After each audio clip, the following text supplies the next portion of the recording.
Okay, I am starting a new segment called On the Couch with Kimmi, and Courtney Martin is here with me. I always quote her because she's brilliant and amazing, and I almost just fondled her breasts. This is not anything sexual, don't worry about it. We're going to talk about some serious shit. Okay. I'm ready. Okay, so Courtney has been on this amazing Dove tour. Yes. Helping young women, or not women, girls. Girls, yeah. Like 13?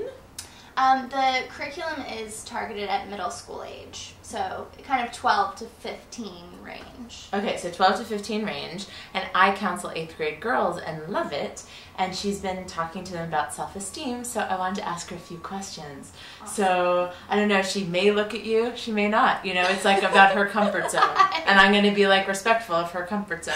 Okay, so, okay. So, by the way, I just also need to say, she's like the best self-esteem of anyone I know. Like her mom, Jerry, you're fucking amazing. Thank you for raising such a beautiful woman who loves herself, right? And loves other women. Because who like doesn't love a woman who loves another woman? I mean, to clarify, it's the Dove Self-Esteem Fund is what it's called. And it's part of the Dove Campaign for Real Beauty. So if people have seen, you know, like the viral videos and like the Super Bowl ads, and they've done all kinds of interesting stuff, so people may remember that kind of stuff. So it's connected to that, but it's specifically targeted at girls. Dove has a goal of reaching 5 million girls by 2010, which is so amazing. And they define reaching a girl as not just like, gotcha, but like an hour of some kind of experiential awesome thing. Do you find that they do have self-esteem? You had talked about the self-esteem bubble, which I thought was really interesting. Well, I wish I could have done like different economic classes to get sort of a cross-comparative example. And sometimes we would do wealthier girls, so I get a little bit of a sense. But I feel like there are these two levels. Like on the one hand, a lot of the low-income girls I worked with have a lot of self-esteem, but sometimes it's like an overabundance of what's not actually self-esteem, but it's sort of like a false boldness or like bravado. Yeah, like a bravado that they use in order to get through the world, and I think it's a coping mechanism that works pretty well. Right. But when it comes to like feeling like they have a real sense of being able to protect themselves emotionally or like be self-reflective, it's not. It's like a lot of the girls have like no self-awareness of that. Right, and no like emotional self-awareness. Like they're all outward, outward, outward, which appears to be self-esteem in a certain way. Right, because if someone can stand up for themselves and be vocal and say like, hey, right, you feel like, oh, that's an outspoken person. Yeah. But not necessarily. So this is interesting. Then how would you define self-esteem? Well, I asked the girls this in every city, and usually they say things like how you feel about yourself, how you think about yourself, which are like, you know, things we would all talk about. I think it has a lot to do with, like, two things. One is your, like, core knowing and your self-awareness and that emotional self-awareness, and then the capacity to mindfully and, you know, to communicate that with others, but in a way that's very present moment. Because I think one of the things that we really find with the girls is they don't realize in the moment that they're feeling something, and they don't know how to protect their self-esteem in a given moment, or like moment to moment adjust. Okay, this person was like great for my self-esteem yesterday, but today she's being a total jerk. Right. So like, how do I constantly adjust in the moment? So it's something about like something that's internal and unchanging, and then also being able to externally, like in the moment, constantly take care of yourself and also influence others in a positive way. It reminds me of the quote, the hypnotist I saw.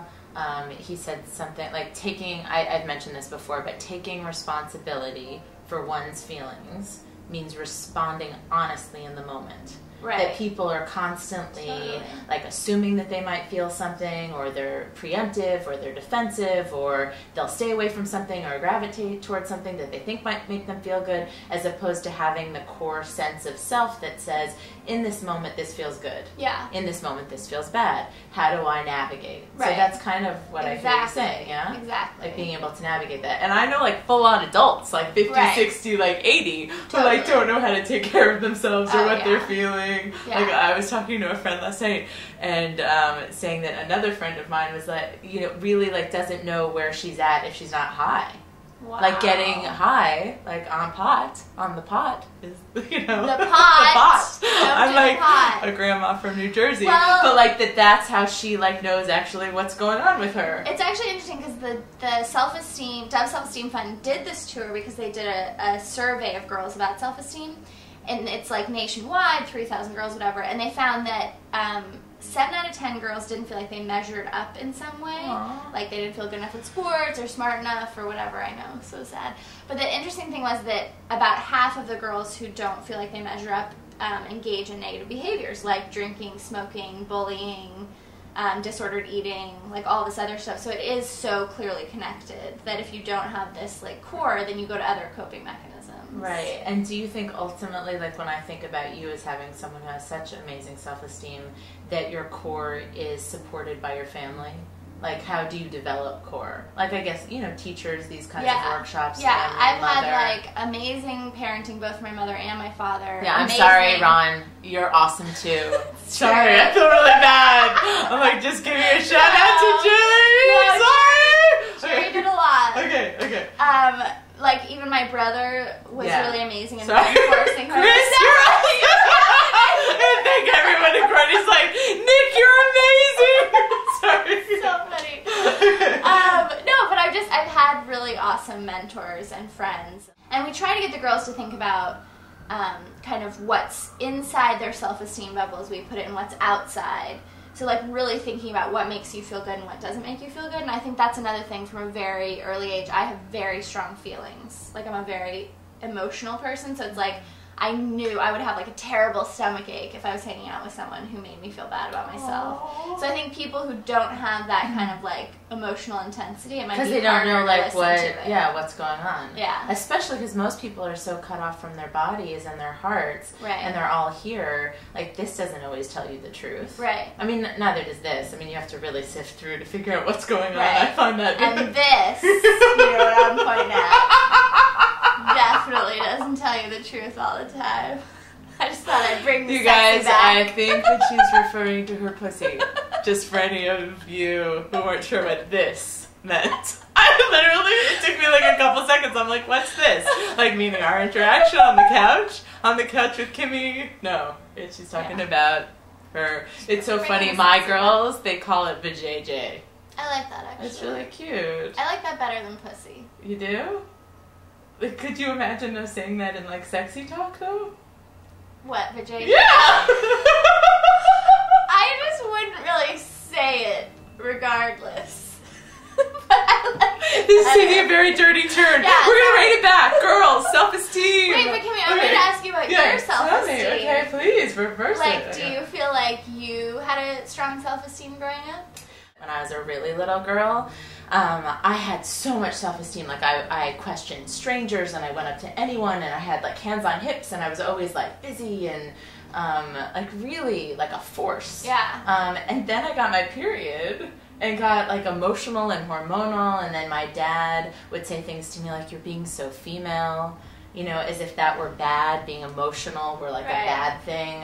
And then I just wanted to have him respect me and be smart, so I tried really hard to like be what he wanted. Yeah. And then I modeled for his company, and so like all these people like thought I wasn't pretty enough to be a model, and other people thought I was pretty and jealous of me. So I just had really mixed like messages, and I feel like those mixed messages, when you don't like know what makes you pretty. Like right now I feel beautiful, and I feel sexy, and I feel like my power, and I love how loving and generous I am. Mm-hmm.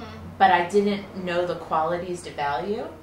Right. And that was really hard for me to sift through. Yeah. And I think I spent my whole life, for the most part, that's why I'm like so blown away by you, because you're younger, right? And like feel so good. You're I'm 28. Yes, and I'm 36. So this is like, you know, generational panel discussion here. But it took me so fucking long to like actually feel like, well, who am I? Like, what is my whole sense of self? And I went through so many bad relationships and abusing myself physically and hating myself. Right. Like, really, like always looking for that external outside validation. And I feel like it's really shifted. And so that's the positive note, kids. So Like I feel like wait, I think the tape's going. I think we need to wrap up. But I was gonna say that I know we gotta go. But it's never too late to like yourself and love yourself, never right? too late. Yeah. Thank you, Courtney Martin. Thank you. Love you. I love you.